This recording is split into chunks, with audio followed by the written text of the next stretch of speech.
या सा पद्मासनस्था विपुलकटितटे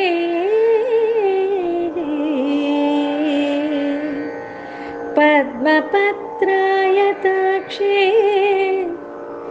गम्भीरावर्तनाभिः स्तनबदनमिता शुभ्रवस्त्रोत्तरीया लक्ष्मी दिव्यैः गजेन्द्रैः मणिगणखचितैः स्नापिता हेमकुम्भैः नित्यं सा पद्महस्ता मम वसतु गृहे सर्वमाङ्गल्य युक्ता।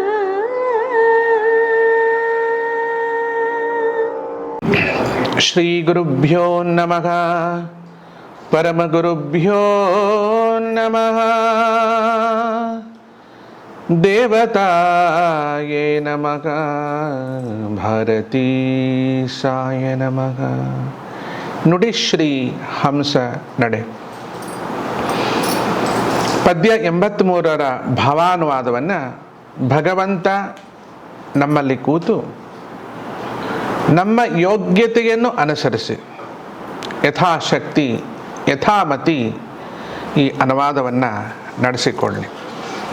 ಇದರಲ್ಲಿ ಅನೇಕ ಬಾರಿ ನಾನು ಸಿನಿಮಾ ಗೀತೆಗಳನ್ನೆಲ್ಲ ಇದರಲ್ಲಿ ನಾನು ಉಪಯೋಗ ಮಾಡಿಕೊಂಡಿದ್ದೀನಿ.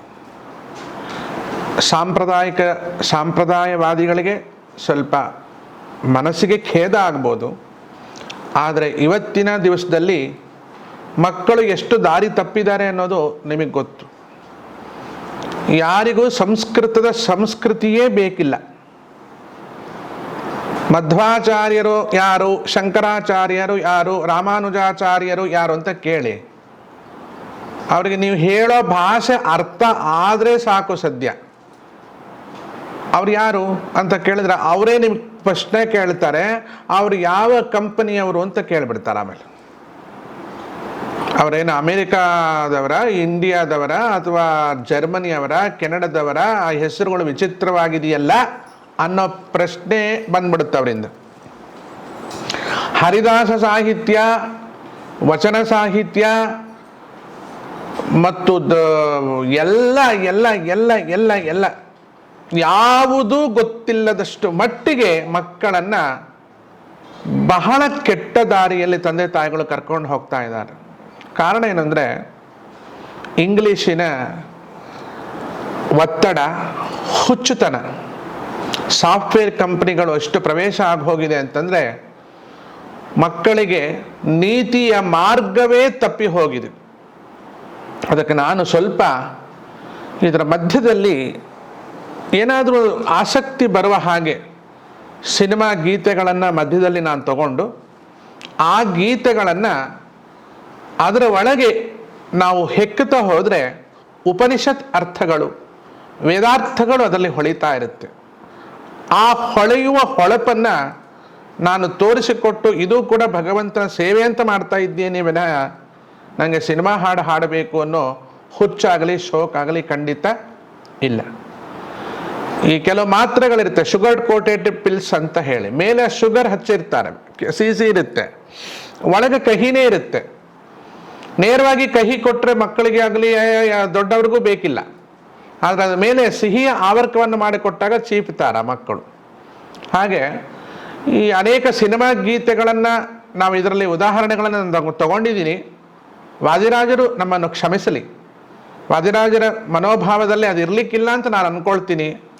ಉದ್ದೇಶ ಏನು ಅಂತಂದರೆ ಲಕ್ಷ್ಮೀ ಶೋಭನೆಯ ಒಳಗೆ ಹೊಕ್ಕು ನಾವು ನೋಡಿದಾಗ ಅಂತರ್ಗತವಾಗಿ ಭಗವಂತನ ಪರಿಪೂರ್ಣತ್ವ, ಭಗವಂತನ ಮಹಾತ್ಮ್ಯ, ದ್ವೈತಾದ್ವೈತಗಳ ವಿಮರ್ಶೆ, ವಿಶಿಷ್ಟಾದ್ವೈತಗಳ ವೈಭವ ಎಲ್ಲವನ್ನೂ ಕೂಡ ತುಂಬಿಸಿಟ್ಟಿದ್ದಾರೆ. ಇವತ್ತೇನೋ ಒಂದಿಷ್ಟು ಪೇಜಾವರ ಸ್ವಾಮಿಗಳು, ಶೃಂಗೇರಿ ಜಗದ್ಗುರುಗಳು, ಕಾಂಚಿ ಕಾಮಕೋಟಿ ಪೀಠಾಧಿಪತಿಗಳು, ಸ್ವರ್ಣವಲ್ಲಿ ಪೀಠಾಧಿಪತಿಗಳು ಇವರೆಲ್ಲ ಇರೋದರಿಂದ ಒಂದಿಷ್ಟು ಸಂಸ್ಕೃತ ಸಾಹಿತ್ಯ ಉಸಿರಾಡ್ತಾ ಇದೆ. ವಾರಣಾಸಿ ಇಂಥದ್ದೆಲ್ಲ ಹೊಸ ನಿಮ್ಮ ಮನೆಯಲ್ಲೇ ನೋಡಿ. ನಿಮ್ಮ ಮಕ್ಕಳುಗಳು ಅವ್ರಿಗೆ ಯಾವ ಸಂಸ್ಕಾರ ಸಂಸ್ಕೃತಿ ಗೊತ್ತೇ ಇಲ್ಲ, ನೀವು ಪರಿಚಯ ಮಾಡಿಸ್ಲಿಲ್ಲ. ಹೀಗಾಗ್ತಾ ಹೋದರೆ ವಿಶ್ವ ನಾಶದ ಅಂಚಿಗೆ ಹೋಗುತ್ತೆ. ಯಾಕಂದರೆ ಉಸಿರಾಡುವಂಥ ಉಸಿರನ್ನು ಕೊಟ್ಟವರು ನಮ್ಮ ದಾಸರು. ಉಸಿರಾಟದ ಉಸಿರಿನ ಮರ್ಮವನ್ನು ತಿಳಿಸಿಕೊಟ್ಟವರು ವಚನ ಸಾಹಿತ್ಯಕಾರರು. ಪ್ರತಿಯೊಬ್ಬರೂ ಕೂಡ ಆ ಉಸಿರಿನ ಬಗ್ಗೆ ಈಗ ಪ್ರವಚನ ನಡೀತಾ ಇರೋದು.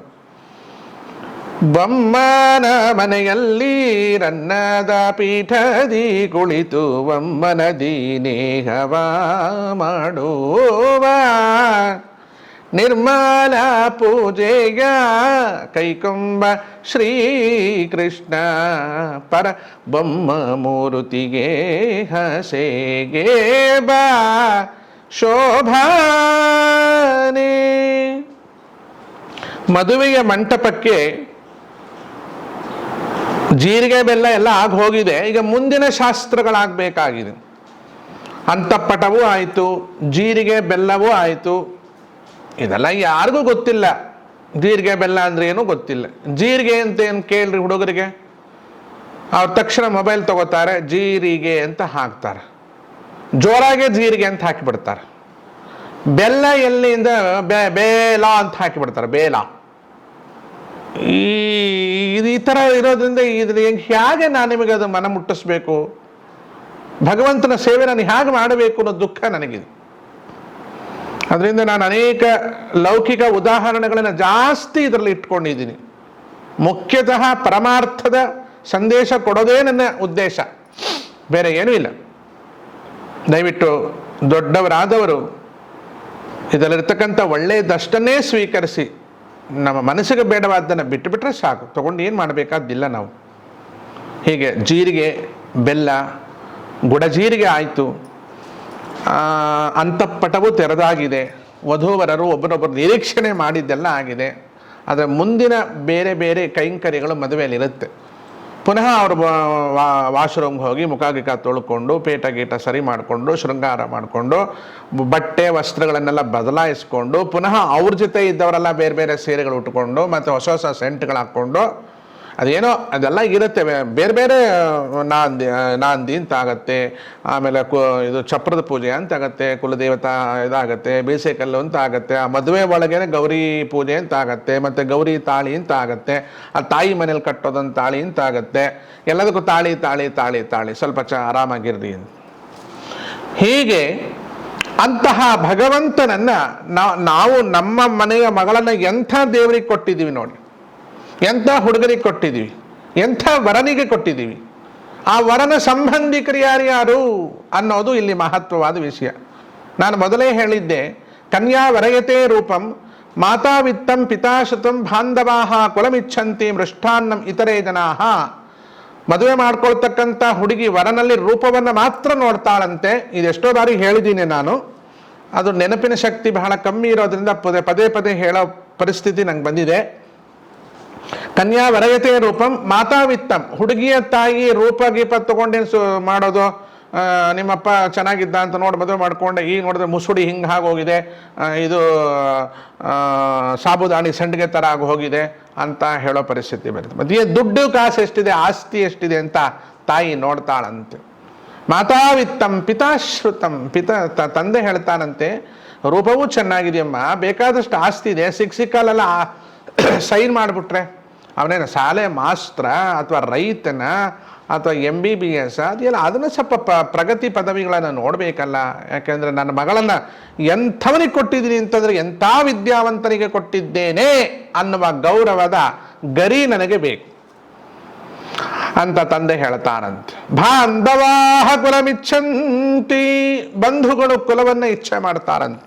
ಅವರ ಸ್ಮಾರ್ತ್ರ ಬಬ್ಬು ಕಮ್ಮಿಯರೋ ಅಥವಾ ಹೊಯ್ಸಳ ಕರ್ನಾಟಕರ ಅಥವಾ ಮುಲುಕನಾಡ ಅಥವಾ ವೆನಕನಾಡ ಅಥವಾ ಪಿಲುಕನಾಡ, ಆಮೇಲೆ ಅದೇನೇನೋ ನಾಡುಗಳು. ಒತ್ತು ನಮ್ದು ಯಾವುದು ಇದು ಭಾರತ ನಾಡು ಅಷ್ಟು.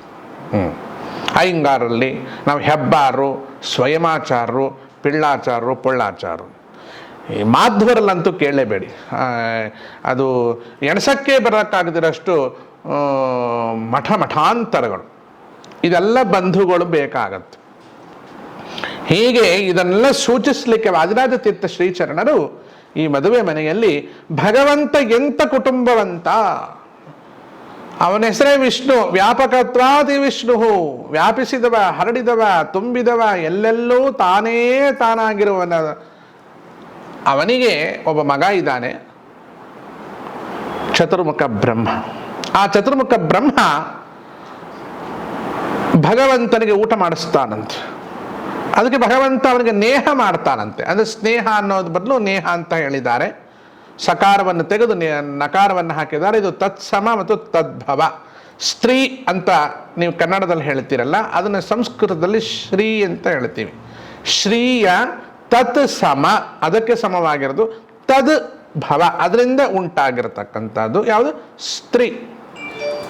ಹೀಗೆ ಇಂತಹ ಲೆಕ್ಕದಲ್ಲಿ ಸ್ನೇಹ ನೇಹ ಅಂತ ತಗೊಂಡು ಪರಬ್ರಹ್ಮನಾಗಿರ್ತಕ್ಕಂಥ ಶ್ರೀಕೃಷ್ಣ ಪರಮಾತ್ಮ ಚತುರ್ಮುಖ ಬ್ರಹ್ಮನ ಜೊತೆಯಲ್ಲಿ ನೇಹವನ್ನ ಮಾಡಿದ್ದಾನೆ.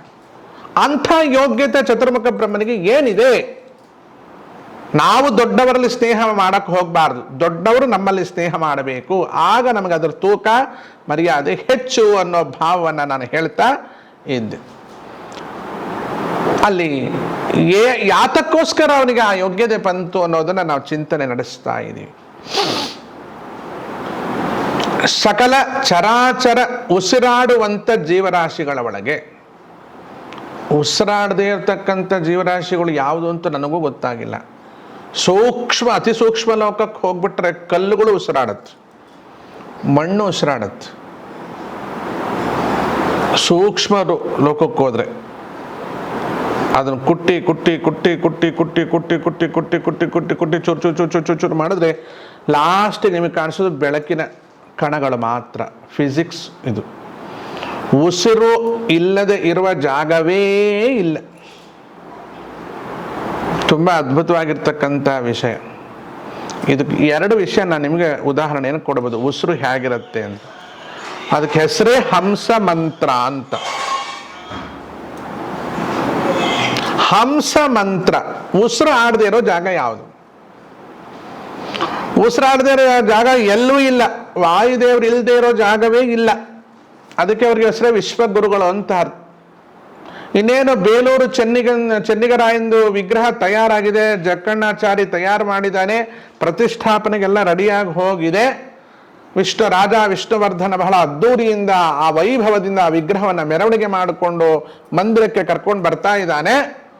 ಅಷ್ಟೊತ್ತಿಗೆ ಒಂದು ಹುಡುಗ ಬಂದ, ಈ ವಿಗ್ರಹ ಪ್ರತಿಷ್ಠಾಪನೆಗೆ ಯೋಗ್ಯವಿಲ್ಲ ಅಂದ. ಯಾಕೆ ಅಂತ ಕೇಳಿದ್ರು. ಅದರಲ್ಲಿ ಊನ ಇದೆ ಅಂದ. ಊನ ಅಂದ್ರೆ ದೋಷ ಇದೆ ಅಂತ. ಜಕ್ಕಣ್ಣಾಚಾರಿ ಕಟ್ಟಡ ಅಂದ್ರೆ ಅದ್ಭುತ, ವಿಶ್ವಕರ್ಮನ ಪ್ರತಿ ಅವತಾರ ಇದ್ದಂತೆ ಜಕ್ಕಣ್ಣಾಚಾರು.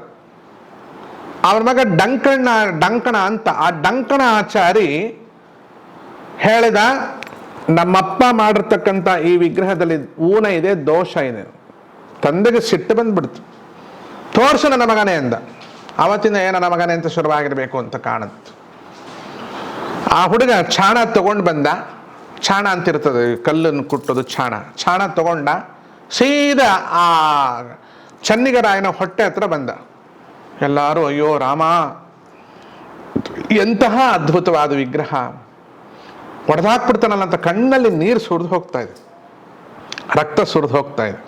ಮತ್ತೊಮ್ಮೆ ಆ ಹುಡುಗ ನೋಡ್ದ, ಎಲ್ಲಾನು ಹೊಡಿಬೋದಾ ಅಂದ. ರಾಜ ವಿಷ್ಣುವರ್ಧನ ಹೇಳ್ದ, ಇದು ಊನ ಆಗಿದೆ ಅಂತ ಹೇಳ್ತಾ ಇದೀಯಾ, ಒಡೆಯೋಕ್ ಮನಸ್ಸಿಲ್ಲ, ಏನ್ ಮಾಡ್ಲಿ? ಜಕ್ಕಣ್ಣಾಚಾರಿ ಹೇಳ್ದ, ಇವತ್ತೇನಾದ್ರೂ ನೀನು ಅದ್ರಲ್ಲಿ ಊನ ತೋರಿಸು, ನಾನು ಕೈ ಕಡ್ಕೊಂಡ್ಬಿಡ್ತೀನಿ ಅಂತ ಅಂದ. ಕಡೆಗೆ ಆ ಚಾಣದಿಂದ ಹೊಡೆದಾಗ ಅದ್ರ ಒಳಗಿಂದ, ಆ ಹೊಟ್ಟೆ ಒಳಗಿಂದ ಒಂದು ಕಪ್ಪೆ ಹಾರಿ ಬರುತ್ತೆ. ಇದು ಕಟ್ಟು ಕಥೆ ಅಲ್ಲ, ಇದನ್ನ ಕಥೆಯನ್ನ ಕಟ್ಟಿದಾರಷ್ಟೆ. ಕಥೆಗಳ ಕಟ್ಟು ಇದು, ಸುಮ್ಮನೆ ಇದು ಮೂಢನಂಬಿಕೆ ಅಲ್ಲ. ಆ ಹೊಟ್ಟೆ ಒಳಗೆ, ಅದು ಕಲ್ಲಿನ ಹೊಟ್ಟೆ ಒಳಗೆ ಕಪ್ಪೆ ಉಸಿರಾಡಬೇಕಾದ್ರೆ ಆ ಎಷ್ಟು ಸೂಕ್ಷ್ಮವಾಗಿ ಅದರೊಳಗೆ ಪೊಳ್ಳಿರ್ಬೋದು, ಅದರ ಒಳಗೆ ನೀರಿನ ಗುಳ್ಳೆ ಇದ್ದು ಅದರೊಳಗೆ ವಾಯುದೇವರ ಸಂಚಾರ ಹೇಗಿರ್ಬೋದು. ಯಾಕಿದು ಹೇಳ್ತಾ ಇದ್ದೀನಿ ಅಂದರೆ, ಚತುರ್ಮುಖ ಬ್ರಹ್ಮದೇವರು ವಾಯುದೇವರಾಗಿ ಲಕ್ಷಾಂತರ ಜೀವರಾಶಿಗಳ ಉಸಿರಾಡುವಂಥ ಜೀವರಾಶಿಗಳ ಒಳಗೆ ಹಂಸ ಮಂತ್ರ ಜಪ ಮಾಡಿದ್ದರ ಪರಿಣಾಮ ಪುಣ್ಯದಿಂದ ಅವರಿಗೆ ಚತುರ್ಮುಖ ಬ್ರಹ್ಮದೇವರ ಪೋಸ್ಟ್ ಸಿಕ್ಕಿದೆ ಅಂದರೆ ಕಲ್ಲು ಉಸಿರಾಡಲ್ವಾ, ಮಣ್ಣು ಉಸಿರಾಡಲ್ವಾ ಅನ್ನೋ ಪ್ರಶ್ನೆ ಬರುತ್ತೆ. ಅಲ್ಲೂ ಉಸಿರಿದೆ ನೋಡಿ. ಸಮರ್ಥ ರಾಮದಾಸರ ಜೀವನದಲ್ಲಿ ನಡೆದ ಕಥೆ ಇದು. ಇನ್ನೊಂದು ಹೇಳ್ತೀನಿ. ರಾಜ ಶಿವಾಜಿ ಮಹಾರಾಜ ಒಂದು ಸಂಕಲ್ಪ ಮಾಡ್ಕೊಂಡಿದ್ದ. ಛತ್ರಪತಿ ಶಿವಾಜಿ, ನೀವೆಲ್ಲ ಛತ್ರಿ ಪತಿಗಳು, ನೀವು ಕಿತಾಪತಿಗಳು. ಅವನು ಛತ್ರಪತಿ ಶಿವಾಜಿ, ಅವನು ಅನ್ನದಾನ ಮಾಡ್ತೇನೆ ಅಂತ. ಏನು ಎಲ್ಲ ವಿಶ್ವದಲ್ಲಿರ್ತಕ್ಕಂಥ ಎಲ್ಲ ಜೀವರಾಶಿಗಳಿಗೆ ಅನ್ನದಾನ ಮಾಡ್ತೇನೆ. ಸಂಕಲ್ಪನೂ ಆಯಿತು, ಅನ್ನದಾನ ಆಯಿತು, ಎಲ್ಲವೂ ಆಯಿತು, ಮುಗಿದೋಯ್ತು ಕತೆ ಅನ್ನೋದ್ರೊಳಗೆ ಆಗುತ್ತೆ. ವರ್ಷಾನುಗಟ್ಟಲೆ ನಡೀತಂತೆ. ಸಮರ್ಥ ರಾಮದಾಸರು ಹೇಳ್ತಾರೆ ಏನಂದರೆ, ಆಯ್ತಪ್ಪ ನಿಂದೆಲ್ಲ ಸಂಕಲ್ಪ ಪರಿಪೂರ್ಣ ಝಾಲ ಆಗೋಯ್ತು ಅಂದ್ಬಿಟ್ಟ. ಇನ್ನೊಂದು ಬಾಕಿ ಇದೆ ಬಾಯಿಲಿ ಅಂದರು. ಅಲ್ಲೊಂದು ಬಂಡೆ ತೋರಿಸಿದ್ರು, ಆ ಬಂಡೆನ ಹೊಡೆಯಿದ್ರು. ಬಂಡೆನ ಹೊಡೆದ್ರೆ ಅದ್ರೊಳಗೆ ಕಪ್ಪೆ ಇತ್ತು, ಇದಕ್ಕೆ ಕೊಟ್ಟಿದೆಯಾ ಆಹಾರ. ಇದು ಬಹಳ ವಿಶಿಷ್ಟವಾಗಿರ್ತಕ್ಕಂಥ ವಿಶೇಷ ಸಂಗತಿಗಳಿವೆಲ್ಲ. ಉಸಿರು ಇಲ್ಲದಿರುವ ಹೆಸರು ಅಂತ ಇಲ್ವೇ ಇಲ್ಲ. ಅದಕ್ಕೇನಾದ್ರು ಒಂದು ಹೆಸರಿದೆ ಅಂದ್ರೆ ಅದಕ್ಕೆ ಉಸಿರು ಇರಲೇಬೇಕು. ಕಲ್ಲು ಅಂತ ಹೆಸರಿದೆ, ಉಸಿರಿದೆ. ಮಣ್ಣು ಅಂತ. ಅಲ್ಲಿ ಮಧ್ವಾಚಾರ್ಯರು ಜಡಕ್ಕೂ ಭೇದ, ಜೀವ ಜಡಕ್ಕೂ ಭೇದ ಹೇಳ್ತಾರೆ, ಅದರಲ್ಲಿ ಏನು ಅನುಮಾನವಿಲ್ಲ. ಉಸಿರು ಎನ್ನುವುದು ಚೈತನ್ಯದಲ್ಲೂ ಇದೆ, ಉಸಿರು ಜಡದಲ್ಲೂ ಇದೆ. ವಾಯುದೇವರು ಹೊರವಲಯದಲ್ಲಿ ಓಡಾಡಿದ್ರೂ ಅವರ ಅಧೀನ, ಒಳ ವಲಯದಲ್ಲಿ ಓಡಾಡಿದ್ರು ಅವ್ರದ್ದೇ ಸಾಮ್ರಾಜ್ಯ. ಅದಕ್ಕೆ ಅವರು ಜಗದ್ಗುರುಗಳಲ್ಲ, ವಿಶ್ವಗುರುಗಳು ಅಂತ ಅವರ ಹೆಸರು. ಇಂತಹ ಒಂದು ಉಸಿರು ನಮ್ಮ ಶರೀರದಲ್ಲಿ ಬುದ್ಧಿಜೀವಿಗಳಲ್ಲಿ ಆಗುತ್ತಾ ಇದ್ರೆ, ಆ ಬುದ್ಧಿಜೀವಿಗಳದನ್ನು ಗಮನಿಸುವಂಥ ಒಂದು ಕೆಲಸವನ್ನು ಮಾಡಿದರೆ, ಇವತ್ತು ವೈದ್ಯ ಲೋಕ ಏನು ಟ್ರೀಟ್ಮೆಂಟು ಕೊಡೋಕ್ಕಾಗಲ್ಲ ಅಂಥ ಟ್ರೀಟ್ಮೆಂಟನ್ನು ನಾವು ತಗೋಬಹುದು. ಬೇಕಿಲ್ಲ, ಯಾವ ರೋಗನೂ ಬರಲ್ಲ.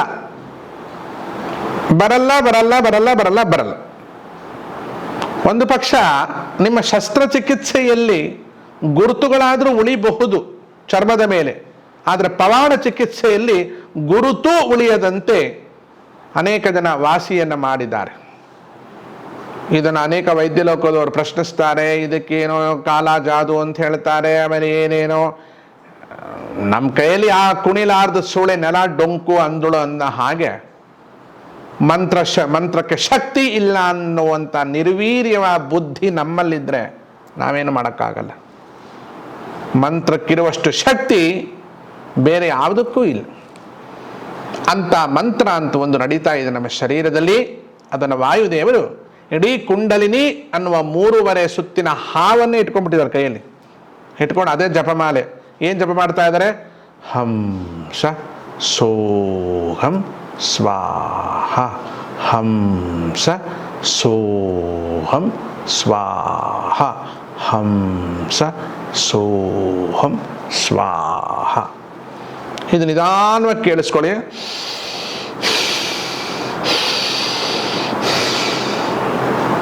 ಇದಕ್ಕೆ ಕೆಲವರು ಹೇಳ್ತಾರೆ ನೋಡಿ, ನಿಧಾನವಾಗಿ ಉಸಿರಾಡಿ ಸ್ವಲ್ಪ ಅಂತಾರೆ.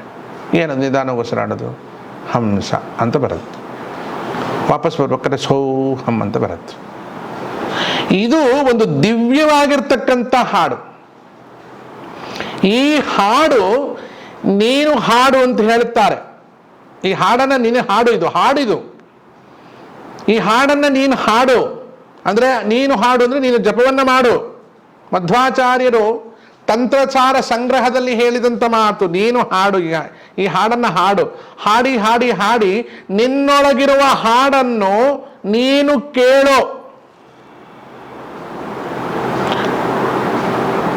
ಈ ಹಾಡನ್ನ ಉಸಿರನ್ನು ಕಟ್ಟಿ ಹಾಡ್ತೇನೆ ನಾನು ಅಂತ. ಉಸಿರು ಕಟ್ಟಿ ಹಾಡೋದು ಅಂದರೆ, ಉಸಿರನ್ನ ಕಟ್ಟಿದ್ದೇನೆ. ಯಾವುದಕ್ಕೆ ಕಟ್ಟಿದ್ದೇನೆ? ಸುಷುಮ್ನ ಅನ್ನುವ ಒಂದು ಒಳಗೊಂದು ನಾಡಿ ಇದೆಯಲ್ಲ, ಅಥವಾ ಕಂಬ, ಅದಕ್ಕೆ ಈ ಉಸಿರನ್ನು ಕಟ್ಟಿದ್ದೇನೆ. ಈ ಹಾಡನ್ನು ನಾನು ಹಾಡ್ತಾ ಇದ್ದೇನೆ. ಈ ಉಸಿರು ಏನಾದರೂ ನಿಂತು ಹೋದರೆ ನಷ್ಟ ನನಗಲ್ಲ ಕಣೋ, ಜೀವಾತ್ಮ ನಿನಗೆ ಕಣೋ. ಹಾಡು ಹಾಡು ಹಾಡದಿದ್ದರೆ ನನ್ನ ಹಾಡು ಕೇಳು.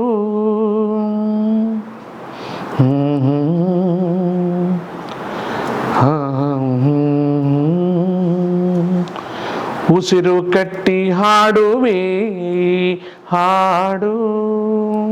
ಯಾವುದು? ಹಂಸ ಮಂತ್ರ.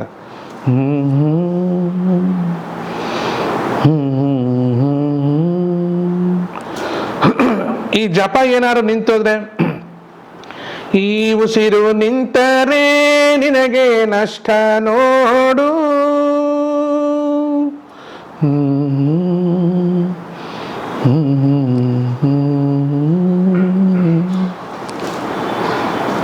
ಇದು ಎರಡು ಉಸಿರು ಇರಲ್ಲ, ಇದಿರೋದೇ ಒಂದೇ ಉಸಿರು. ಇದು ಹಂಸ ಅಂತ ಒಂದು ಉಸಿರು, ಸೋಹಂ ಅಂತ ಒಂದು ಹೆಸರಿಲ್ಲ. ಹೊರಗೆ ಹೋಗುವಾಗ ಹಂಸ ಅಂತಾಗಿ ಅದೇ ಸೋಹಂ ಅಂತಾಗತ್ತೆ. ಹಾಗಾಗಿ ಪರಮಾತ್ಮನ ಆ ಎರಡು ಹ ಮತ್ತು ಸ ಅವೆರಡು ಬೇರೆ ಅಲ್ಲ. ಅಲ್ಲಿ ಜೀವಾತ್ಮ ಪರಮಾತ್ಮ ಬೇರೆ ಅಲ್ಲ ಅಂತಲ್ಲ, ಪರಮಾತ್ಮನ ಈ ಎರಡು ಅಕ್ಷರಗಳು ಬೇರೆ ಅಲ್ಲ. ಮತ್ಸ್ಯ ಬೇರೆ ಅಲ್ಲ, ಕೂರ್ಮ ಬೇರೆ ಅಲ್ಲ, ವರಾಹ ಬೇರೆ ಅಲ್ಲ, ನರಸಿಂಹ ಬೇರೆ ಅಲ್ಲ, ವಾಮನ ಬೇರೆ ಅಲ್ಲ, ರಾಮ ಬೇರೆ ಅಲ್ಲ, ಭಾರ್ಗವ ಬೇರೆ ಅಲ್ಲ, ಕೃಷ್ಣ ಬೇರೆ ಅಲ್ಲ, ಎಲ್ಲ ಅವನೇ. ಆ ನಾನು ಅನ್ನೋ ಶಬ್ದ ಅಥವಾ ನೀನು ಅನ್ನೋ ಶಬ್ದ, ಹಂಸ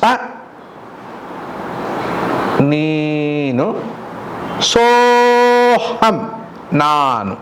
ನೋಡಿ, ಜೀವ ಮತ್ತು ದೇವ, ಜೀವನ ಅಸ್ವಾತಂತ್ರ್ಯವನ್ನ ಮೀರಿ ಒಳಗಿರುವ ಆ ತತ್ವ ಅಹಂಸ, ಅದು ನಾನೇ. ಯಾರು? ಭಗವಂತ. ಸೋಹಂ ಅದು ನಾನೇ. ತೇನ ವಿನಾ ತೃಣಮಪಿ ನ ಚಲತಿ ತೇನ ತ್ಯಕ್ತೇನ ಭುಂಜೀತಾಹ ಮಾಗ್ರದ ಕಸ್ಯ ಸ್ವಿಧನಂ. ಅದೇ ನಾನು ಹಂಸ, ಸೋಹಂ ಅದೇ ನೀನು. ಆ ನಾನೇ ನೀನು, ನೀನೇ ನಾನು. ಯಾಕೆ ಅಂದರೆ ಕಡಲು ಅಂತ ಒಂದಿರುತ್ತೆ, ಗೊತ್ತಾ? ಕಡಲು ಅಂದ್ರೆ ಏನು?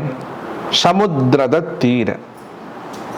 ಆ ಕಡಲಂತೆ ನಾನು ನೀನು. ನೋಡಿ, ತೀರ ಮತ್ತು ಸಾಗರ ಬೇರೆ ಆಗುತ್ತಾ? ಅದನ್ನೆಂದರೂ ಬೇರೆ ಮಾಡಿ ನೋಡೋಣ. ನೀವು ಆ ತೀರ ನೀರನ್ನು ಮುಟ್ಟೋದು ಬೇಡಪ್ಪ, ತೀರ ನೀರನ್ನು ಮುಟ್ಟೋದು ಬೇಡಪ್ಪ ಅಂತ ಸ್ವಲ್ಪ ನೀರನ್ನು ಹಿಂದೆ ಸರಗಿಸಿ, ಮತ್ತೆ ಮಣ್ಣು ಬರೆಸದಲ್ಲಿ. ನೀವೊಂದು ಕೆಲಸ ಮಾಡಿ, ನೆಲನ ತೋಡ್ಕೋತಾ ಹೋಗ್ರಿ, ಒಳಗೆ ನೀರು ಸಿಗುತ್ತೆ ನೋಡಿ. ಸಿಗುತ್ತೆ ಇಲ್ವಾ? ನೆಲನ ತೋಡ್ತಾ ಹೋಗ್ರಿ, ಮಣ್ಣನ್ನ ತೋಡ್ತಾ ತೋಡ್ತಾ ತೋಡ್ತಾ ತೋಡ್ತಾ ಹೋಗ್ರಿ, ಒಳಗೆ ನೀರು ಸಿಗುತ್ತೆ. ಹಾಗೆ ಸಮುದ್ರದ ಒಳಗೆ ಹೋಗಿ ಅಲ್ಲಿ ಮಣ್ಣು ಸಿಗತ್ತೆ, ಮತ್ತೆ ಗುಡ್ಡ ಸಿಗುತ್ತೆ. ಮಣ್ಣೊಳಗೆ ನೀರು ಸಿಗುತ್ತೆ, ನೀರೊಳಗೆ ಮಣ್ಣು ಸಿಗುತ್ತೆ. ಹಂಸದೊಳಗೆ ಸೋಹಂ ಸಿಗುತ್ತೆ, ಸೋಹಮ್ಮನೊಳಗೆ ಹಂಸ ಸಿಗುತ್ತೆ. ಹಾಗೆ ತೀರ ಮತ್ತು ಸಾಗರ ಎಂದಾದರೂ ಬೇರೆ ಆಗತ್ತಾ? ನಾನು ಹಿಂದೆ ಹೇಳಿದ್ದೆ, ಕೋಗಿಲೆ ಹಾಡ್ತಿದೆ ಅಂತ. ಹಾಡುವುದನ್ನು ಕೋಗಿಲೆಯು ಮರೆಯುವುದೇ, ಹಾರುವುದನ್ನು ಬಾನಾಡಿ ತೊರೆಯುವುದೇ ಅಂತ ಹೇಳಿದ್ನಲ್ಲ ನಿಮಗೆ. ಆ ಕೋಗಿಲೆ ಯಾವುದದು? ಉಸಿರು. ಅದು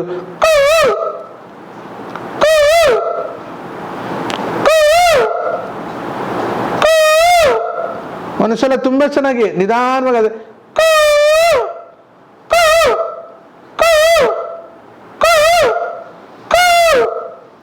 ಆ ಮಾವಿನ ಎಲೆಯ ರಸವನ್ನ ಕುಡಿದು ಕೋಗಿಲೆ ಹಾಡೋದು. ಮಾಮರವೆಲ್ಲೋ ಕೋಗಿಲೆಯಲ್ಲೋ ಏನಿ ಸ್ನೇಹ ಸಂಬಂಧ. ಸಪೋಟ ಹಣ್ಣಿನ ಮೇಲೆ ಕುತ್ಕೊಂಡು ಕೋಗಿಲೆ ಕೂಗಲ್ಲ ನೋಡಿ. ನೇರಳೆ ಹಣ್ಣಿನ ಗಿಡದ ಮೇಲೆ ಕುತ್ಕೊಂಡು ಕೋಗಿಲೆ, ಸಾಮಾನ್ಯವೇ ನೇರಳೆ ಹಣ್ಣಿನ ಗಿಡದ ಮೇಲೆ ಕುತ್ಕೊಂಡು ಕೂಗೋದು ಕೋಗಿಲೆ ಅಲ್ಲ, ಈ ಕಾಗೆಗಳು ಅಂತಿರ್ತವೆ.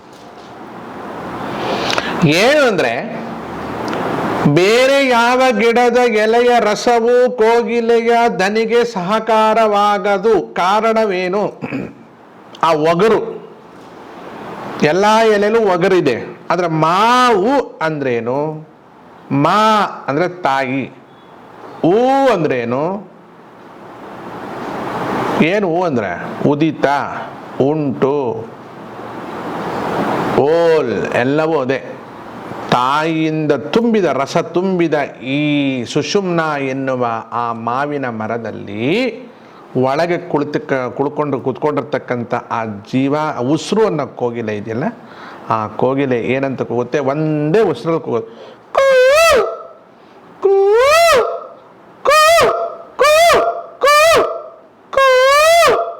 ಹಂಗೆ ಕೂಗ್ತಾ ಇರುತ್ತೆ ನೋಡಿ. ನೀವು ಬೇಕಾದ್ರೆ ದಕ್ಷಿಣಾದಿ ಸಂಗೀತ ಕಲ್ತಿದ್ದೀರಾ? ಹ್ಞೂ ಹೇಳ್ರಿ.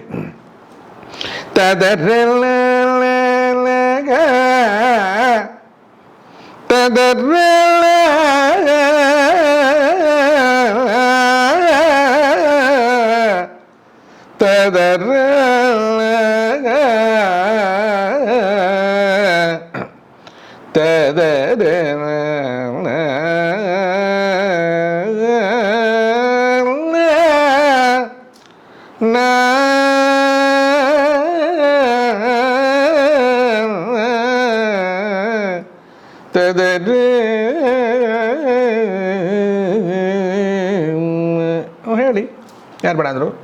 ವೆಸ್ಟರ್ನ್ ಹೇಳ್ತಿರೋ?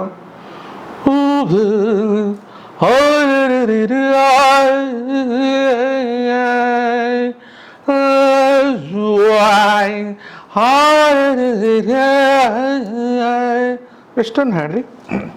ಮತ್ತೆ ಇನ್ನೇನು ಹೇಳ್ತೀರಾ? ಫೋಕ್ ಹೇಳ್ತೀರಾ? ಮೂರ ಹಾಡೆಗ ಆನದ ಮರವದ ಹಾದಿ ಬೀದಲ್ಲ ತಂಪ ನೆರೆದು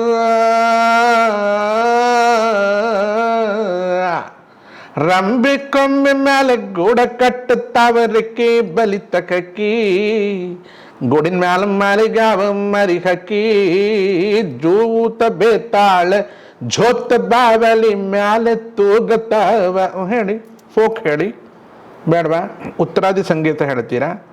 ರಾಜೇಶ ಸುಕುಮ ಮದನ ಸಾ ಪುತಳ ರಾಜಸ ಸುಕುಮ. ಏನು ಬೇಕಾದ್ರೆ ಹೇಳಿ, ಎಲ್ಲದಕ್ಕೂ ಏನು ಬೇಕು? ಉಸಿರು ಬೇಕು. ಸುಡಗಾಡು ಉಸಿರಿಲ್ದಿದ್ರೆ ಒಬ್ರು ಹೇಳ್ತಿದ್ರು, ಕನ್ಸಿ ನೆಲ್ಲಿ ಹನುಮನೆ ರೂಪ ಮೂಡಿ ಬಂದಿತ್ತು. ಒಬ್ರು ಕೊಮಟ್ರು ಹೆಂಗಸರಿದ್ರು. ಕೊಮಟ್ರು ಅಂದ್ರೆ ವೈಶ್ಯರು, ವೈಶ್ಯರು ಅಂದರೆ ಶೆಟ್ರು, ಮತ್ತು ವೇಶ್ಯರಲ್ಲ ವೈಶ್ಯರು. ಅಮ್ಮ ಹಾಡು ಹೇಳೋ ಅಂದ ತಕ್ಷಣ ಅದೊಂದೇ ಹಾಡು ಹೇಳ್ತಿದ್ಲು, ಕನ್ಸಿ ನೆಲ್ಲಿ ಹನುಮನೆ ರೂಪ ಮೂಡಿ ಬಂದಿತ್ತು. ಈ ಹಲ್ಲು ಕಟ್ಟಿಸ್ಕೊಂಡವ್ರ ಥರ ಹೇಳ್ತಿದ್ಲು. ಅದೇನು ಕನಸಿನಲ್ಲಿ ಹನುಮನ ರೂಪವು ಮೂಡಿ ಬಂದಿತ್ತು ಅಷ್ಟು ಹೇಳಬೇಕಾಗಿದೆ ಅಮ್ಮನಿಗೆ. ಕನಸಿನಲ್ಲಿ ಹನುಮನ ರೂಪ ಮೂಡಿ ಬಂದಿತ್ತು, ಅದೇನು ಹಿಡ್ಕೊಂಡ್ಬಿಡ್ತಾ ಇದ್ಲು ಜೋರಾಗಿ.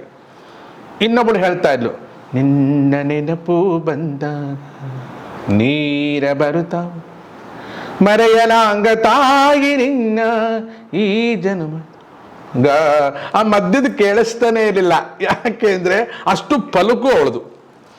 ಏನು ಬೇಕಾದ್ರೂ ಹಾಡು ಹೇಳ್ರಿ, ಅದಕ್ಕೇನು ಬೇಕಾಗತ್ತೆ? ಉಸಿರು ಬೇಕೋ ಬೇಡವಾ? ಅವಳಿಗೇನಂದ್ರೆ ಖುಷಿ. ನಿನ್ನ ನೆನಪು ಬಂದಾಗ ಕಣ್ಣಾಗ ಮರೆಯಲಾಂಗ ತಾಯಿಲ್ಲ ದಾಗ. ಆ ಮಧ್ಯದ್ದೇನೋ ಕೇಳಿಸೋದೇ ಇಲ್ಲ. ಯಾಕಂದ್ರೆ ಒಳಗಿರೋ ಕೋಗಿಲೆ ಸರಿ ಇಲ್ಲ, ಅದಕ್ಕೇನೋ ಗಂಟು ಹಿಡ್ಕೊಂಬಿಟ್ಟಿದೆ. ಹೀಗೆ ಉಸಿರು ಕಟ್ಟು ಹಾಡು ಅಂತ ಕೋಗಿಲೆ. ಏನು ಉಸಿರು ಕಟ್ಟು ಹಾಡೋದು? ಉಸಿರಿಗೆ ಏನು ಕಟ್ಟುತ್ತೆ? ಉಸಿರಿಗೆ ಒಂದೇ ಒಂದು ಕಟ್ಟೋದು. ಏನು ಕಟ್ಟೋದು ಹೇಳಿ? ಒಂದು ನೆಗಡಿ ಆದಾಗ ಕಫ ಕಟ್ಟೋದು, ಇಲ್ಲದೆ ಅಂದರೆ ಹಾಡು ಕಟ್ಟೋದು. ಏನು ಹಾಡು ಕಟ್ಟೋದು? ಹಾಡಿನ ಬಂಡಿ ಕಟ್ಟೋದು. ಏನು ಹಾಡಿನ ಬಂಡಿ? ಹಂಸ ಸೋಗಂ ಸ್ವಾಹ, ಹಂಸ ಸೋಗಂ ಸ್ವಾಹ. ಹೇ ಕೋಗಿಲೆಗೆ, ಹೇ ಉಸಿರೇ, ಒಂದೇ ಒಂದು ಉಸಿರಿನಲ್ಲಿ ಹೇಳ್ಬಿಡು, ಚಂದಿರ ನನ್ನು ಚಂದಿರ ನೆನ್ನಲು ಅಂಜಿಕೆಗೇನು ಅಳುಕು ಇನ್ನೇನು. ಚಂದಿರ ಅಂದರೆ ಏನು ಗೊತ್ತಾ? ಮುತ್ತು. ಮುತ್ತು ಅಂದರೆ ಕೆನ್ನೆ ಕೊಡೋ ಮುತ್ತು ಅದು ಇರ್ಬೋದು ಅಂತ ಕಾಣುತ್ತೆ. ಯಾಕಂದ್ರೆ ಮನಸ್ಸಲ್ವಾ. ಚಂದಿರ ಅಂದರೆ ಮನಸ್ಸಿನ ಕೋಶಕ್ಕೆ ಅಧಿಪತಿ, ಮನೋಭಿಮಾನಿ. ಅದೇನು ಮನೋಭಿಮಾನಿನಿ ಅಂದ್ರಿ? ಹೌದು, ಮಾನಿನಿ. ಅವಳು ಮಾನಿನೇ ಹೌದು. ಅಕಾರ್ಡಿಂಗ್ ಟು ಜ್ಯೋತಿಷ್ಯ ಚಂದಿರ ಹೆಣ್ಣು, SHE. ಚಂದ್ರನ ನಾವು ಹೆಣ್ಣು ಅಂತಲೇ ಕರೆಯೋದು. ಮನೋಭಿಮಾನಿನಿ ಅಂತ ನಾನೇನೋ ಬಾಯಿ ತಪ್ಪು ಹೇಳಿದ್ರೆ ಹೌದು. ಚಂದ್ರನ ದೇವತೆ ಪಾರ್ವತಿ ಹೌದು, ಚಂದ್ರನ ದೇವತೆ ರುದ್ರದೇವರು ಹೌದು. ಎರಡು ಮಿಕ್ಸ್ ಆದಾಗ ಅರ್ಧನಾರೀಶ್ವರನು ಹೌದು. ಹಂಗಂತ ಚಕ್ಕ ಅಲ್ಲ. ಇನ್ನು ಆ ಚಂದಿರ ಅಂದರೆ ಮನಸ್ಸು. ಆ ಕೋಗಿಲೆ ಅನ್ನೋ ಉಸಿರು ಇದೆಯಲ್ಲ, ಆ ಉಸಿರು ಅಂತ ಒಂದು ಬೇರೆ ಇಲ್ಲ, ಮನಸ್ಸು ಅಂತ ಒಂದು ಬೇರೆ ಇಲ್ಲ, ಇರೋದೇ ಇಲ್ಲ. ಎರಡು ಪಾರ್ಟ್ ಇಲ್ವೇ ಇಲ್ಲ. ಮನಸ್ಸು ಅನ್ನೋದು ಒಂದು ಅಂಗವೇ ಅಲ್ಲ, ನೀನೇ ಅದು. ಮನಸ್ಸು ಕಾರಣವಲ್ಲ ಪಾಪ ಪುಣ್ಯಕ್ಕೆಲ್ಲ ಅನಲಾಕ್ಷನಿಲ್ಲ ಪ್ರೇರಣೆ ಎಲ್ಲದೆ. ಆ ಮನಸ್ಸನ್ನ, ಚಂದಿರನನ್ನ ಚಂದಿರ ಅಂತ ಕರೆಯೋಕ್ಕೆ ಅಳಕ್ಯಾತಕ್ಕೆ? ಯಾಕೆ ಅಳ್ಕೊಂತೀಯ? ನಾನೇ ಮಾಡೋದು, ನಾನೇ ಮನಸ್ಸೇ ಮಾಡೋದು, ಹೇಳೋದು. ಅಯ್ಯೋ ನನಗೆ ಗೊತ್ತಿಲ್ದಂಗೆ ಏನೋ ಆಗೋಯ್ತು. ಹುಡುಗಾಡ, ನಿನಗೆ ಗೊತ್ತಿಲ್ದಂಗೆ ಸಗಣಿ ತಿಂದುಬಿಡ್ತೀಯ? ಏನೋ ಕಳ್ತನ ಮಾಡಿಬಿಟ್ಟಿಲ್ಲೋ ಮುಂಡೆ ಮಗನೇ. ಅಯ್ಯೋ ನಾ ಮಾಡಬೇಕು ಅಂತ ಗೊತ್ತಿರಲಿಲ್ಲ ಆಂಟಿ, ನಂಗೆ ಗೊತ್ತಿಲ್ದಂಗೆ ಆಗೋಯ್ತು. ಅಪಪ್ರಚಾರ ಮಾಡಿದ್ಯಲ್ಲ ಮುಂಡೆ ಮಗನೇ. ಅಯ್ಯೋ ನಂಗೆ ಗೊತ್ತಾಗಿಲ್ಲ ಮಾಡಿಬಿಟ್ಟೆ. ಹೌದು, ನಂಗೆ ಗೊತ್ತಾಗಿಲ್ಲ ಅಂತ ಬೆಳಗ್ಗೆ ಬಿಸಿ ಬಿಸಿ ಬಿಸಿ ಬಿಸಿ ಹೇಲ್ ತಿಂದೆ ಅಂತ ಹೇಳ್ತೀಯೇನೋ. ನಂಗೇನೋ ಇವತ್ತು ಗೊತ್ತಾಗಿಲ್ಲ, ಎದ್ದ ತಕ್ಷಣ ನಾನು ಹೋಗಿ ಅಮೇದ್ಯವನ್ನು ತಿಂದೆ. ಏನ್ರಿ ಎಂತೆಂಥ ಕೆಟ್ಟ ಭಾಷೆಯಲ್ಲಿ ಉಪಯೋಗಿಸ್ತೀರಾ ಲಕ್ಷ್ಮೀ ಶೋಭಾನಲ್ಲಿ. ನಿಮ್ಮ ಮನೆಯೊಳಗೆ ಏನು ಮಾತಾಡ್ತೀರೋ ಅದನ್ನೇ ಮಾತಾಡಿದ್ದು. ಯಾವುದೂ ಕೆಟ್ಟದಲ್ಲ, ಒಳ್ಳೇದಲ್ಲ, ಎಲ್ಲ ಭಗವಂತನ ನಾಮಸ್ಮರಣೆ. ದಯವಿಟ್ಟು ತಪ್ಪಿಲ್ಕೋಬೇಡಿ. ಒಳಗಿರೋ ಭಾವಕ್ಕೆ ಹೋಗ್ರಿ, ಆ ಭಾವವನ್ನು ಯಾಕೆ ಹುಡುಕ್ತೀರಾ? ಇಡೀ ದಿವಸ ನಿಮ್ಗೆ ಅದೇ ಕೆಲಸವ? ಅಭಾವ ಎಲ್ಲಿದೆ, ಅಭಾವ ಎಲ್ಲಿದೆ, ಅಭಾವ ಎಲ್ಲಿದೆ, ಆ ಭಾವ ಎಲ್ಲಿದೆ ಅಂತ ಹುಡುಕ್ರಿ. ಅಭಾವ ಎಲ್ಲಿದೆ ಅಂತ ಹುಡುಕಕ್ಕೆ ಹೋಗಬೇಡಿ, ಆ ಭಾವ ಎಲ್ಲಿದೆ ಅಂತ ಹುಡುಕಿ.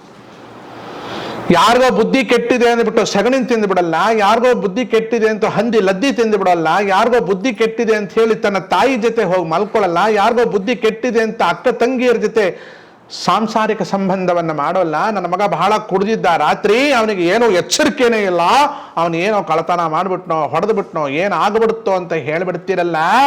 ಕುಡ್ದಂತ ಮಗ ಬಂದು ನಿನ್ನ ಸೊಸೆ ಜೊತೆನೇ ಹೋಗಿ ಸಂಸಾರ ಮಾಡಿದಾನೆ ಬಿಟ್ಟರೆ ನಿನ್ನ ಜೊತೆ ಮಾಡಿದಾನ?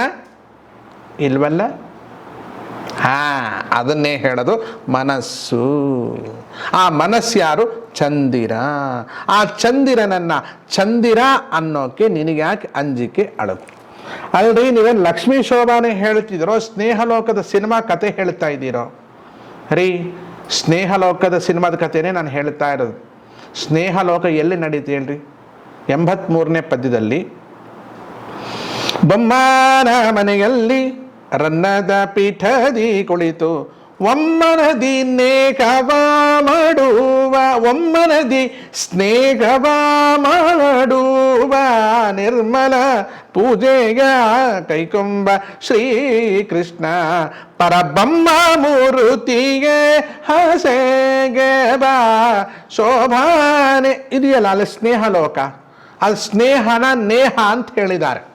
ಪರಬ್ರಹ್ಮನಾಗಿರ್ತಕ್ಕಂಥ ಶ್ರೀಕೃಷ್ಣ ಪರಮಾತ್ಮ ಚತುರ್ಮುಖ ಬ್ರಹ್ಮದೇವರು ವಾಯುದೇವರಾಗಿ ಸಕಲ ಚರಾಚರ ಜೀವರಾಶಿಗಳ ಒಳಗೆ ಕುಳಿತುಕೊಂಡು ಹಂಸ ಮಂತ್ರವನ್ನು ಜಪ ಮಾಡಿದ್ದಕ್ಕೆ ಅದರ ಯೋಗ್ಯತೆಯನ್ನು ಅನುಸರಿಸಿ ಪರಬ್ರಹ್ಮನಾಗಿರ್ತಕ್ಕಂಥ ಶ್ರೀನಿವಾಸ, ವೆಂಕಟೇಶ, ಶೇಷಾಚಲವಾಸ, ಸಪ್ತಗಿರಿವಾಸ, ಬಂಗಾರಗಿರಿವಾಸ, ಆ ರಮಣ, ಈ ರಮಣ, ದುರ್ಗಾರಮಣ ಗೋವಿಂದ ಶ್ರೀಕೃಷ್ಣ ಚತುರ್ಮುಖ ಬ್ರಹ್ಮನ ಜೊತೆ ನೇಹವನ್ನ ಮಾಡಿದಾನೆ ಅಂದ್ರೂ ಒಂದೇ ಅರ್ಥ, ಸ್ನೇಹವನ್ನ ಮಾಡಿದಾನೆ ಅಂದ್ರೂ ಒಂದೇ ಅರ್ಥ. ಈಗ ಸ್ನೇಹ ಲೋಕಕ್ಕೆ ಬಂತೋ ಇಲ್ಲೋ?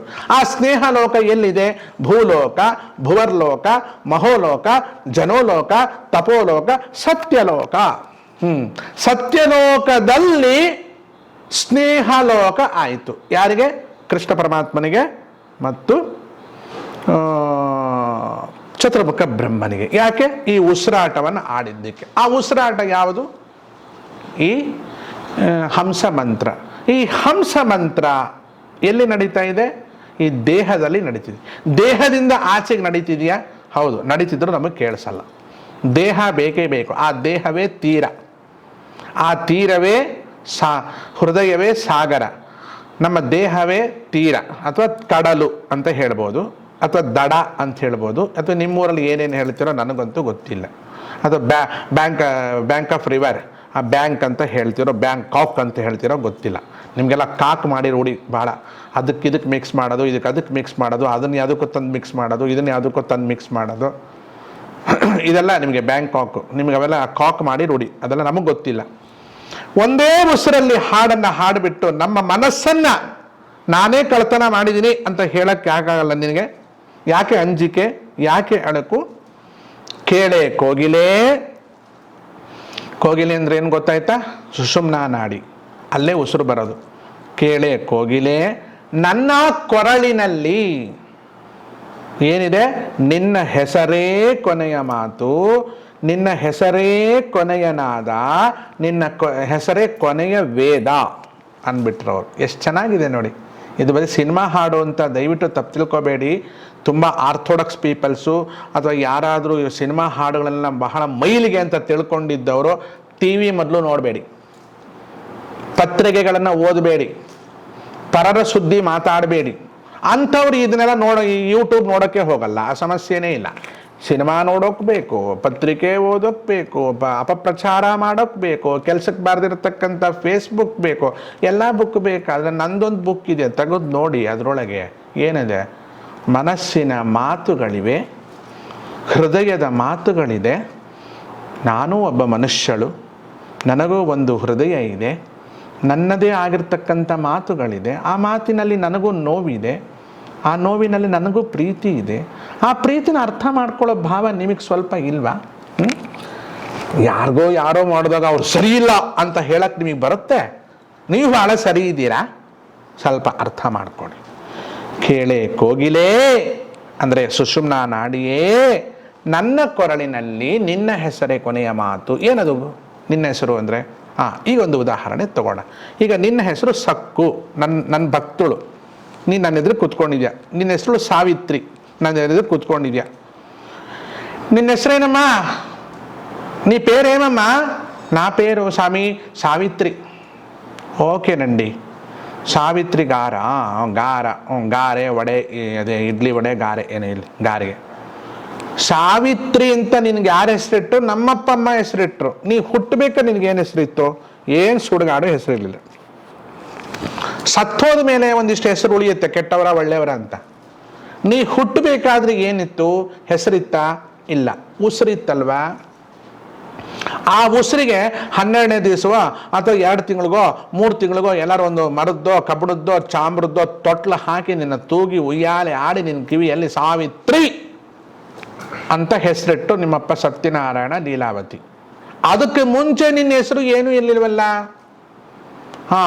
ಅದಕ್ಕೆ ಮುಂಚೆ ನನ್ನ ಹೆಸರೇನಿತ್ತು? ಹುಡ್ಕೋಣ. ಯಾರೊಬ್ರು ಬಂದರು ಆ ಊರಿಗೆ, ಅಮ್ಮಾಜಿ ಅನ್ನೋರು. ಅವ್ರೇನೋ ಹಿಂದಾಗಿದ್ದು ಮುಂದಾಗಿದ್ದೆಲ್ಲ ಹೇಳ್ತಾರಂತೆ. ಮಧ್ಯದ್ದೆ, ಏನ್ರಿ ನಾನು ಏನಾಗಿದ್ದೆ? ನೀನು ಹೋದ ಜನ್ಮದಲ್ಲಿ ಚಿತ್ತೂರಲ್ಲಿ ಅಲ್ಲಿ ಅಲ್ಲ ನೀ ಹೋದ ಜನ್ಮದಲ್ಲಿ ಹಂಪೆ ಹತ್ರ ತುಂಗಭದ್ರಾ ನದಿ ಹತ್ರ ಅಲ್ಲೊಬ್ಬರು ಸುಂದ್ರ ಶಾಸ್ತ್ರಿಗಳು ಅಂತಿದ್ರು. ಅವರ ಹೆಂಡತಿ ಕಮಲಾಬಾಯಿ ಅಂತ, ಕಮಲಮ್ಮ ಅಂತಿದ್ರು. ಅವರು ಬಹಳ ಶ್ರೀಚಕ್ರ ಆರಾಧನೆ ಮಾಡ್ತಿದ್ರು. ಅವ್ರ ಮಗಳಾಗಿ ನೀನು ಹುಟ್ಟಿದ್ದೆ. ಆವಾಗ ನಿನ್ನ ಹೆಸರು ಸುಂದ್ರಾಬಾಯಿ ಅಂತ. ಹೌದಾ? ಸರಿ, ಈಗ ಮುಂದೇನಾಗತ್ರಿ? ಮುಂದೇನಾಗತ್ತೆ? ನಿಮ್ಮಪ್ಪ ಮಾಡಿರೋ ಆಸ್ತಿ ತುಂಬ ಮಾಡಿದ್ದಾರೆ, ಅದೆಲ್ಲ ನಿಂಗೆ ಎಷ್ಟು ಪಾಲೆಲ್ಲ ತುಂಬ ಚೆನ್ನಾಗಿ ಬಂದ್ಬಿಡುತ್ತೆ. ಮನೆ ಹತ್ರ ಬೆಂಜ್ ಗಾಡಿ ಬರುತ್ತೆ. ಬೆಂಗಳೂರಲ್ಲಿ ಒಂದು 2 ಮನೆ ಕೊಂಡ್ಕೋತೀಯ. ಆಮೇಲೆ ಕಾಳಹಸ್ತಿ ಹತ್ರ ಒಂದು ದೊಡ್ಡ ಜಾಗ ಮಾಡ್ಕೋತೀಯ. ಆಮೇಲೆ ತಿರುಪತಿ ವೆಂಕಟರಮಣ ಸ್ವಾಮಿ ದೇವಸ್ಥಾನದ ಮಠದ ಆಳ್ವಿಕೆ ನಡೆಸ್ತೀಯ. ಅಲ್ಲಿ ಮಕ್ಕಳು ಮೊಮ್ಮಕ್ಕಳು ಮರಿಮೊಮ್ಮಕ್ಕಳು ಎಲ್ಲ ಆಗತ್ತೆ. ಲಾಸ್ಟಿಗೆ ನೆಗದು ಬಿದ್ದು ಹೋಗ್ತೀಯ. ಕಡೆಗೆ ಏನಾಗ್ತೀಯ? ನೀನು ಗುಜರಾತಲ್ಲಿ ಹುಟ್ಟತೀಯ. ಗುಜರಾತಲ್ಲಿ ಸೂರತ್ ಲಾಲ್ ರತ್ನಾಭಾಯಿ ಅನ್ನೋರ ಮಗಳಾಗಿ ಹುಟ್ಟತೀಯ. ಅವಾಗ ಏನು ಹೆಸರಿಡ್ತಾರೆ? ಸೋಮಿತ್ ಅಂತ ಹೆಸರಿಡ್ತಾರೆ ನಿನ್ಗೆ. ಹೌದಾ? ಹೋದ ಜನ್ಮದಲ್ಲಿ ನಿನ್ನ ಹೆಸರು ಸುಂದ್ರಾಬಾಯಿ, ಈ ಜನ್ಮದಲ್ಲಿ ನಿನ್ನ ಹೆಸರು ಸಾವಿತ್ರಿ ಬಾಯಿ, ಮುಂದಿನ ಜನ್ಮದಲ್ಲಿ ನಿನ್ನ ಹೆಸರು ಸೋಮಿತ್ತು. ಆ ಸಾವಿತ್ರಿನೂ ತೆಗೆದು ಹಾಕ್ಬಿಡೋಣ, ಈ ಸೋಮಿತ್ತು ತೆಗೆದು ಹಾಕ್ಬಿಡೋಣ, ಆ ರತ್ನಾಬಾಯಿನೂ ತೆಗೆದು ಹಾಕ್ಬಿಡೋಣ. 3 ಜನ್ಮದಲ್ಲಿ ಏನಿತ್ತು? ಉಸಿರಿತ್ತು ತಾನೆ. ಆ ಉಸಿರು ಏನಂತಿತ್ತು? ನಾನು ನಾನು ನಾನು ಅಂತಿತ್ತು. ನೀನೇನು ಹೇಳ್ತೀಯ? ನಾನು ಸಾವಿತ್ರಿ, ಹೋದ ಜನ್ಮದಲ್ಲಿ ನಾನು ಸುಂದರಾಬಾಯಿ, ಮುಂದಿನ ಜನ್ಮದಲ್ಲಿ ನಾನು ಸೋಮಿತ್ತು. ಸರಿ, ಆ ಸೋಮಿತ್ತು, ಸುಂದರಾಬಾಯಿ, ಗಾಯತ್ರಿ ಬಾಯಿ, ಸಾವಿತ್ರಿ ಬಾಯಿ ಎಲ್ಲ ತೆಗೆದ್ರು ಉಳ್ಕೊಂಡಿದ್ದೇನು? ಅದು ನಾನು ಅನ್ನೋದು ಮಾತ್ರ ಉಳ್ಕೊಂಡಿದೆ. ಆ ನಾನು ಯಾವುದು ಹೇಳ್ತಾ ಇದೆ? ಆ ಕೋಗಿಲೆ ಹೇಳ್ತಾ ಇದೆ. ಯಾವುದದು ಕೋಗಿಲೆ? ಸುಷುಮ್ನ ಅನ್ನೋ ನಾಡಿ, ಆ ಕೋಗಿಲೆನೆ ನಾನು ನಾನು ನಾನು ನಾನು. ಅದು ಕೊರಳೆ ಹೇಳೋದು. ಕಣ್ಣು ಹೇಳುತ್ತೇನ್ರಿ, ಕಿವಿ ಹೇಳುತ್ತೇನ್ರಿ? ಕಣ್ಣುಗಳು ಮಾತಾಡುತ್ತೆ ಅಂತ ಹೇಳ್ತಾರೆ. ಕಣ್ಣುಗಳು ಮಾತಾಡಿದ ಮಾತನ್ನು ಕೇಳಿಸ್ಕೋಬೇಕಾದ್ರೆ ಬಾಯಿಂದನೇ ಕೇಳಿಸ್ಕೋಬೇಕು. ಬಾಯಿ ಇದ್ದವ್ರಿಗೆ, ಬಂಬಾಯಿ ಇದ್ದವ್ರ ಹತ್ರ ನಮ್ಗೆ ಕೇಳಿಸ್ಕೊಳಕ್ಕಾಗಲ್ಲ. ಕೆಲವು ಬಂಬಾಯಿ ಥರ ಕೂಗ್ತಾ ಇರ್ತಾರೆ, ಹೇ ನಂದು, ನಮ್ಮ ಅಪ್ಪಂದು, ನಮ್ಮ ಅಜ್ಜಂದು, ನಂದು. ಅಯ್ಯಯ್ಯ ಸುಡುಗಾಡು. ಒಂದು ಹೊಲ್ಲೆ ನೆಟ್ಟಿಗೆಲ್ಲ ತೊಗೊಂಡೋಗಿ ಸಿಗಿಸ್ಕೊತಾ ಇರ್ತಾರೆ. ಒಳಗೆ ಹೋಗೋದು ಹಲ್ಲು ಸಿಗಿಸ್ಕೋದು, ಹೊರಗೆ ಬರೋದು ಹಲ್ಲು ಸಿಗಿಸ್ಕೊಳ್ಳೋದು. ಏನು ಸುಡುಗಾಡು ಜೀವನ ರೀ. ಯಾವ್ದಾರು ಒಂದಾರು ದೇವ್ರು ಕೊಟ್ಟಿರೋದು ನಮ್ಮ ಹತ್ರ ಇದೆಯಾ? ಎಲ್ಲ ಡೂಪ್ಲಿಕೇಟು. ಒಂದು ಸರಿಯಾದ ದೇವ್ರು ಕೊಟ್ಟಿದ್ದಿಲ್ವೇ ಇಲ್ಲ. ಎಲ್ಲ ನಾವೇ ಮಾಡ್ಕೊಂಡಿರೋದು. ಏನು ಮಾಡೋಕ್ಕಾಗತ್ತೆ? ಹಣೆ ಬರ. ಕೇಳೆ ಕೋಗಿಲೆ ನನ್ನ ಕೊರಳಿನಲ್ಲಿ. ಈಗ ನೀನು ಸಾವಿತ್ರಿ ಅನ್ನೋಳು ನನ್ನ ಎದುರಿಗೆ ಕೂತ್ಕೊಂಡಿದ್ಯಾ. ನಿನ್ನ ಎದುರಿಗೆ ನಾನು ಗಾಯತ್ರಿ ಕೂತಿದ್ದೀನಿ. ಈಗ ನಾನೇನು ಅನ್ಬೇಕು? ನಾನು ಗಾಯತ್ರಿ. ಮುಂದಿನ ಜನ್ಮದಲ್ಲಿ ನಾನು ಲಕ್ಷ್ಮಿ, ಹಿಂದಿನ ಜನ್ಮದಲ್ಲಿ ನಾನು ಸರಸ್ವತಿ ಆಗಿದ್ದೆ, ಮಹಾಲಕ್ಷ್ಮಿ ಆಗಿದ್ದೆ. ಈಗ ಹಿಂದಿನ ಜನ್ಮದಲ್ಲಿ ಮಹಾಕಾಳಿ ಆಗಿದ್ದೆ. ಈಗ ಮಹಾ ಸರಸ್ವತಿಯ ಮಹಾಲಕ್ಷ್ಮಿ ಆಗಿದ್ದೀನಿ. ಮುಂದೆ ಮಹಾ ಸರಸ್ವತಿ ಆಗ್ತೀನಿ. ಆ ಸರಸ್ವತಿ, ಕಾಳಿ, ಲಕ್ಷ್ಮಿ ತೆಗೆದಾಕ್ಬಿಡೋಣ. ಆ ನಾನು ಅಂತಂದು ಉಳ್ಕೊಂತಲ್ವ? ಈಗ ಈ ನಾನು, ಆ ನಾನುಗೆ ಏನು ಹೇಳುತ್ತೆ ಗೊತ್ತಾ? ಅಲ್ಲಿ ಸಾವಿತ್ರಿ ಅಂತ ಬಿಡಿದಾಳಲ್ಲ, ಆ ನಾನು, ಅವಳು ನಾನು ಅಂತ ಹೇಳ್ಬೇಕಲ್ಲ. ನಿಮ್ಗೆ ಅರ್ಥ ಆಗ್ತಾ ಇದೆಯಾ ಕನ್ನಡ? ದಯವಿಟ್ಟು ಅರ್ಥ ಆಗದಿದೆ ನಾನು ಕೆಲಸ ಮಾಡಿ, ಟಪಕ್ಕಂತ ಆಫ್ ಮಾಡಿಬಿಟ್ಟು ಎದ್ದೋಗ್ಬಿಡಿ. ಭಾಳ ಸುಲಭ. ನಾನೇನು ಹೇಳ್ತಿದ್ದೀನಿ? ನಾನು ಸಾವಿತ್ರಿ ಅಂತ ಹೇಳ್ತಾ ಇದೆಯಲ್ಲ ನೀನೀಗ, ಅಲ್ಲಿ ನಾನು ಅಂತ ಒಂದಿದೆಯಲ್ವಾ? ನಾನು ಅಮ್ಮಾಜಿ ಅಂತ ಹೇಳ್ತಾ ಇದ್ದೀನಿ, ಇಲ್ಲ ನಾನು ಅಂತ ಒಂದಿದೆಯಲ್ಲ. ಈ ನಾನು ಆ ನಾನುಗೆ ನೀನು ಅನ್ನತ್ತೆ. ಅಲ್ಲೊಂದು ನಾನು ಅಂತಿದೆಯಲ್ಲ ಸಾವಿತ್ರಿ ಅನ್ನೋದು, ಆ ನಾನು ಈ ನಾನುಗೆ ನೀನು ಅಂತ ಹೇಳುತ್ತೆ ಅಷ್ಟೇ. ಆ ನಾನು ನಾನು ಅನ್ನೋದು ಒಂದೇ, ನಾವಿಬ್ರು ಒಂದೇ ಅಲ್ಲ. ನಮ್ಮ ಜೀವನದ ಯೋಗ್ಯತೆ ಬೇರೆ. ಆ ನಾನು ಅನ್ನೋ ಶಬ್ದ ಬಂದು ಅಹಂ ಬ್ರಹ್ಮ ಅಸ್ಮಿ, ತತ್ವಂ ಅಸಿ, ಪ್ರಜ್ಞಾನಂ ಬ್ರಹ್ಮ, ಸರ್ವಂ ಖಲ್ವಿದಂ ಬ್ರಹ್ಮ. ಶ್ರೀಮತ್ ಶಂಕರ ಭಗವತ್ಪಾದಾಚಾರ್ಯರು ಅಹಂ ಬ್ರಹ್ಮಾಸ್ಮಿ ಅಂದ್ರೆ ದೇಹ ಭಾವದ ಅತೀತನಾಗಿರ್ತಕ್ಕಂಥ ಭಗವಂತ ಇವ ಬ್ರಹ್ಮ ವಸ್ತುವು ನಾನು ಅಂತ ಹೇಳಿದ್ರೆ ವಿಘ್ನ ಜೀವಾತ್ಮದ ಬಗ್ಗೆ ಮಾತಾಡೋಕೆ ಹೋಗಿಲ್ಲ. ಬಹಳ ಸೂಕ್ಷ್ಮ ವಿಷಯ ಅದೆಲ್ಲ. ನಾವು ಏನೋ ತಲೆ ಸಿಕ್ಕಂಗೆಲ್ಲ ಮಾತಾಡೋದು, ಹುಚ್ಚುಚ್ಚಂಗೆ ದೊಡ್ಡವ್ರನ್ನ ಜ್ಞಾನಿಗಳನ್ನೆಲ್ಲ ಬಾಯಿಗೆ ಬಂದಂಗೆ ಬೈಯೋದು, ಅವನು ತವನು ಅನ್ನೋದು. ಅಯ್ಯೋ ಏನೋ ನಿಮ್ಮ ಹಣೆ ಬರ. ಯಾಕಂದ್ರೆ ನಿಮ್ಮ ಕೋಗಿಲೆಗೆ ಅದಕ್ಕೇನು ಪಾಠ ಹೇಳ್ಕೊಟ್ಟಿದ್ದಾರೋ ನಂಗೆ ಗೊತ್ತಿಲ್ಲ. ನಿಮ್ಮ ಕೋಗಿಲೆ ಒಂದು ಪಾಠ ಆಗಿರ್ಬೇಕಲ್ಲ. ಮತ್ತು ಅದು ಕೆಲವು ಕೋಗಿಲೆ ಅನ್ಕೋಗುತ್ತೆ, ಅದು ಕೂಗ್ತಾನೆ ಇರುತ್ತೆ. ಗುರುವನ್ನು ಕೂಡಿದ್ದೇನೆ ನಾನೊಂದು ಅರಿವಿನಾಲಯದೋಳು, 108 ನಾಯಿಗಳು ಬೊಗಳಿದ್ದರೇನು ಗುರುವನ್ನು ಕೂಡಿದ್ದೇನೆ. ಒಬ್ಬ ಗುರು ಜೊತೆ ನಾನು ಸ್ನೇಹ ಮಾಡ್ಕೊಂಡಂತೆ. ಯಾರೋ ಹಿಂದಿನವರು ಮುಂದಿನವರು ಬಾಯಿ ಬಂದಂಗೆ ಬೊಗಳ್ತಾ ಇದ್ರಂತೆ. ಅದೆಲ್ಲ ನಾಯಿ ಬೊಗಳಾಟ, ನಮಗೆ ಬೇಕಾದಿಲ್ಲ. ಕೇಳೆ ಕೋಗಿಲೆ ಅಂದ್ರೆ ನಾನು ಅನ್ನೋ ಶಬ್ದವೇ ಕೋಗಿಲೆ, ನಿನ್ನ ಹೆಸರೇ ನನ್ನ ಕೊರಳಗೆ ಕೊನೆಯ ಮಾತು. ಅದೇ ಲಾಸ್ಟಿಗೆ ಉಳಿಯೋದು ಆ ನಾನು ಅನ್ನೋದು. ಅದೇ ವೇದ. ಆ ವೇದ ಒಂದು ಎಲ್ಲ ಋಗ್ವೇದ, ಯಜುರ್ವೇದ, ಸಾಮವೇದ, ಅಥರ್ವಣ ವೇದ ಎಲ್ಲ ಉಪನಿಷತ್ತುಗಳಲ್ಲಿ ಸಾರ ಉಳಿದಿರೋದೇ ಒಂದು ನಾನು ಅನ್ನೋದೊಂದು ಪರಬ್ರಹ್ಮ ವಸ್ತು. ಅದಕ್ಕೆ ಬೇಕಾಗಿರೋದು ಒಂದೇ ಒಂದು ಮಂತ್ರ, ಹಂಸ ಮಂತ್ರ. ಅದಕ್ಕೆ ನೀವೇನು ಕೊಡಬೇಕು? ಪ್ರಾಣವನ್ನೇ ಕೊಡಬೇಕಾಗುತ್ತದೆ. ಅಂದ್ರೆ ಪ್ರಾಣಮಯ ಕೋಶಕ್ಕೆ ನೀವು ಹೋಗಬೇಕಾಗುತ್ತದೆ. ಅನ್ನಮಯ, ಮನೋಮಯ, ಜ್ಞಾನಮಯ, ಪ್ರಾಣಮಯ ಕೋಶಕ್ಕೆ ಹೋಗಬೇಕಾಗತ್ತೆ. ಆ 4 ಕೋಶದಲ್ಲಿ ಪ್ರಾಣಮಯ ಕೋಶಕ್ಕೆ ನೀವು ಹೋದಾಗ ನೀವು ಅದಕ್ಕೇನು ಕೊಡಬೇಕು? ಪ್ರೀತಿನ ಕೊಡಬೇಕಾಗತ್ತೆ. ಪ್ರೀತಿ ಅಂದ್ರೇನು?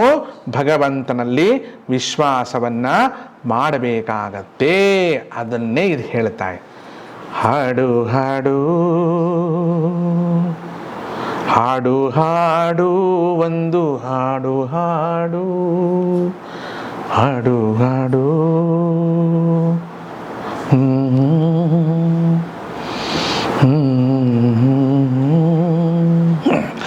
ಹಾಡದಿದ್ದರೆ ನನ್ನ ಹಾಡು ಕೇಳು.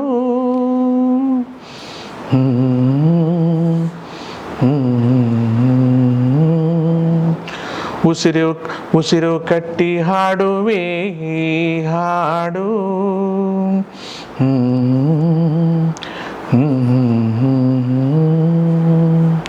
ಈ ಉಸಿರು ನಿಂತರೆ ನಿನಗೆ ನಷ್ಟ ನೋಡು.